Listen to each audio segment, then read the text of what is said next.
नमस्ते दोस्तों, मैं डॉक्टर अमोल बाड़े आपके सामने प्रेजेंट करने जा रहा हूँ। बीएटी सीएटी रिजल्ट डिक्लेयर होने के बाद आगे की प्रोसेस क्या होगी। जैसे कि आप सब जानते हो कि बीएड सीएटी एडमिशन प्रोसेस में अलग अलग स्टेप्स को आपको फॉलो करना होता है। आज हम लोग उसी स्टेप्स में क्या क्या स्टेप्स होते हैं उसके बारे में जानकारी लेंगे। तो सबसे पहले जो स्टेप्स है वो क्या है कि आप सब ने पूरी की है। जैसे कि आपने सीईटी और ईएलसीटी एग्जामिनेशन दी है और आपका जो सीईटी और ईएलसीटी का रिजल्ट जो है वो सीईटी साइट पे मतलब डिक्लेयर हुआ है। आप वहां जाके आपके रिजल्ट को देख सकते हैं।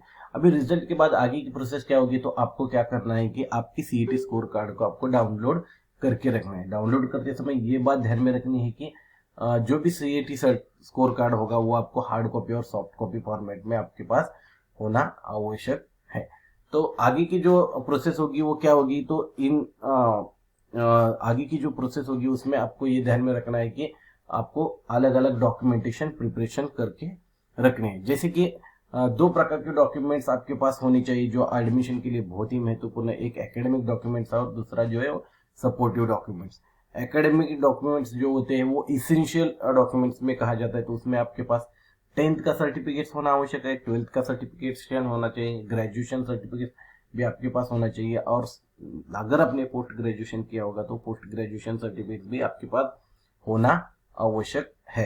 साथ ही साथ आपके पास सीईटी स्कोर कार्ड होना चाहिए। तो ये सभी एकेडमिक डॉक्यूमेंट जो है वो आपको हार्ड कॉपी और सॉफ्ट कॉपी फॉर्मेट में आपके पास सेव करके रखना आपके लिए बहुत ही उपयुक्त और फायदेमंद साबित हो सकता है। उसके बाद सपोर्टिव डॉक्यूमेंट्स में क्या है कि सपोर्टिव डॉक्यूमेंट्स में अगर आपके पास एक तो कास्ट सर्टिफिकेट्स और वैलिडिटी होना आवश्यक है। अगर आप के पास सिर्फ कास्ट सर्टिफिकेट होगा और वैलिडिटी नहीं होगी तो आप फिर एक बार मैं बताता हूँ कि आप सीईटी स्कोर कार्ड को डाउनलोड करके फिर उसके आधार पर आप कास्ट वैलिडिटी के लिए वेबसाइट पे जाके आप उनको डिमांड कर सकते हैं और वो ले सकते हैं। तो ये जल्द से जल्द होना आवश्यक है ताकि आपके एडमिशन के लिए कुछ दिक्कत ना आ जाए। तो सभी ने कास्ट वैलिडिटी को मतलब आपके पास होना आवश्यक है। उसके बाद नॉन क्रिमिलियर सर्टिफिकेट, अगर आप नॉन क्रिमिलियर सेक्शंस में आते हो तो आपको आपके पास नॉन क्रिमिलियर सर्टिफिकेट इस करंट ईयर का मतलब होना आवश्यक है। अगर आप इकोनॉमिकल वीकर सेक्शंस में आते हो जिनका मंथली एनुअल इनकम जो है वो 8 और 10 लाख के नीचे आ जाता है तो वो व्यक्ति जो है या विद्यार्थी जो है वो इकोनॉमिकल वीकर सेक्शन सर्टिफिकेट के साथ आप एडमिशन के लिए अप्लाई कर सकते हो। साथ ही साथ आपके पास डोमिसाइल सर्टिफिकेट्स होना आवश्यक है।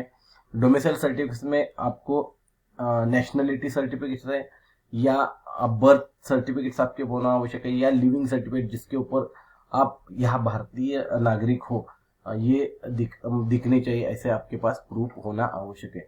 साथ ही साथ अगर आप माइनॉरिटी सेक्शंस में आते हो तो आपके पास माइनॉरिटी सर्टिफिकेशन होना आवश्यक समझा जाता है। तो इस तरह से एकेडमिक और सपोर्टिव डॉक्यूमेंट जो है वो आपके पास सॉफ्ट कॉपी और हार्ड कॉपी फॉर्मेट में एडमिशन प्रोसेस के पहले ही होना आवश्यक है।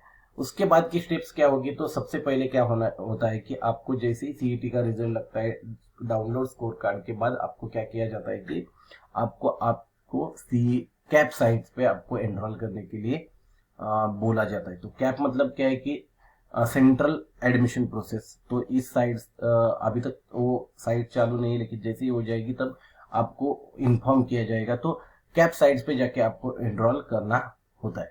तो कैप साइट पे जाने के बाद आपको क्या करना है कि जो जो मैंने सपोर्टिव डॉक्यूमेंट्स और एकेडमिक डॉक्यूमेंट्स बोले तो यहाँ आपको डॉक्यूमेंटेशन जो है वो अपलोड करने होते हैं।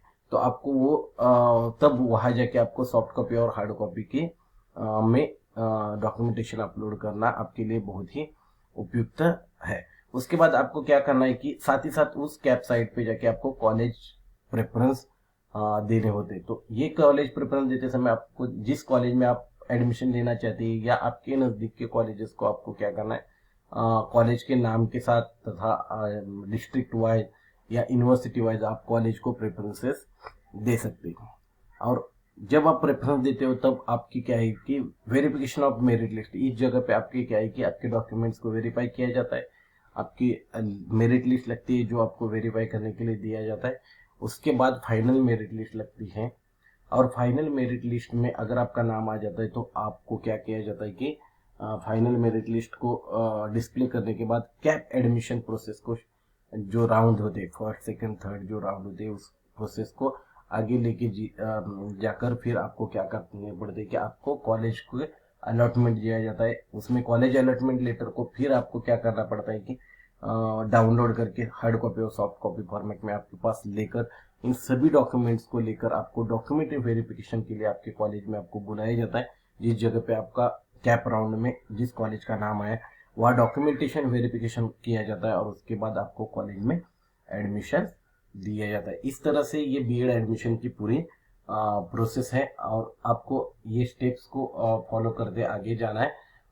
मेरी ओर से आप सभी को ढेर सारी शुभकामनाएं कि आपकी जो टीचर जर्नी है वो आपकी बहुत ही बेहतरीन और बहुत ही उत्साहवर्धक हो। धन्यवाद।